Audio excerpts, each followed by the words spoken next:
New Orleans. You ever have those moments where reality takes a sharp left turn into the twilight zone? Well, I sure did, right here in the heart of New Orleans, a city known for its jazz, voodoo, and enough haunted history to make your skin crawl. I always thought ghosts were just a gimmick for the tourists until I had my own spectral awakening. It started innocently enough, a late-night stroll through the French Quarter. I swear the air was thick with something, an energy that felt like it was watching me. I passed by the historic houses, their balconies draped in ivy, and that's when I heard it, a soft, distant melody, like a mournful jazz tune carried by the wind. I shook it off, attributing it to the city's lively spirit. But as I turned into St. Louis Cemetery No. 1, the vibe went from lively to downright eerie. Shadows danced between the tombstones, and the air grew icy despite the sultry Louisiana night. That melody, now accompanied by a whispering wind, surrounded me. I was alone, or so I thought. Then I saw her, a spectral figure in a tattered dress, flickering in and out of existence. I froze, my heart pounding as she reached out, her translucent hand sending shivers down my spine. I bolted out of there faster than you can say voodoo curse. Back home, I tried to shake off the encounter, but the ghostly visitations continued.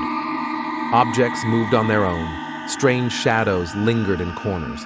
I couldn't sleep, haunted by that ethereal presence. In a city known for its mystique, I found myself reaching the edge of reason. As a last resort, I poured my heart into an online blog post, detailing every spine-chilling detail, hoping that somewhere out there, someone could make sense of my supernatural nightmare. It's petrifying to admit that I need help, that the line between the living and the dead has blurred right in my backyard. So, here I am, bearing my soul to the digital abyss, hoping against hope that someone, anyone, can guide me through the paranormal maze that has become my life. Because when the streets of the Big Easy turn into a ghostly playground, you realize that sometimes the scariest stories aren't found in books. They're lived.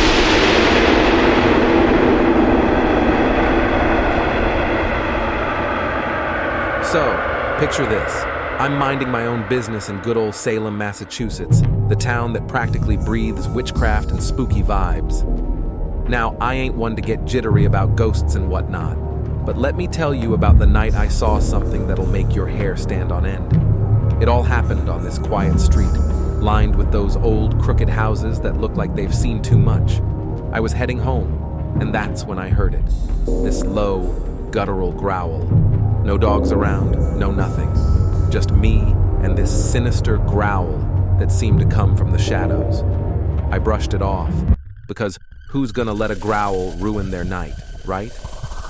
But then the street lamps started flickering like they were possessed. I quickened my pace, figuring it was just some electrical glitch, but that growl, it got louder, closer.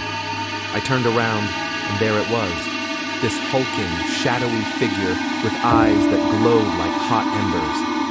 I'm not talking about your run-of-the-mill stray cat. This thing was pure nightmare fuel. My heart's pounding, and I'm frozen in place, staring at this creature straight out of a horror movie. But here's the kicker. It starts speaking in this bone-chilling, guttural language that made my blood run cold. I couldn't understand a word, but it felt like it was scraping at the edge of my sanity. I booked it, sprinting like my life depended on it. That growl turned into this demonic laughter that echoed through the deserted streets.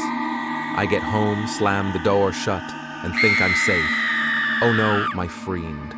The laughter, the growl, they followed me. Every creak in the house felt like that thing was right behind me, breathing down my neck. I'm talking about the kind of fear that makes you question if you've just stepped into some messed up horror plot. After nights of no sleep and this creature messing with my sanity, I'm desperate. So, here I am, pouring my guts out online, because Salem's known for witches, not demon growls. If anyone out there has a clue about what I'm dealing with, hit me up. Because when the supernatural creeps into your everyday, you realize there's a thin line between Salem's witchy history and a full-blown horror show.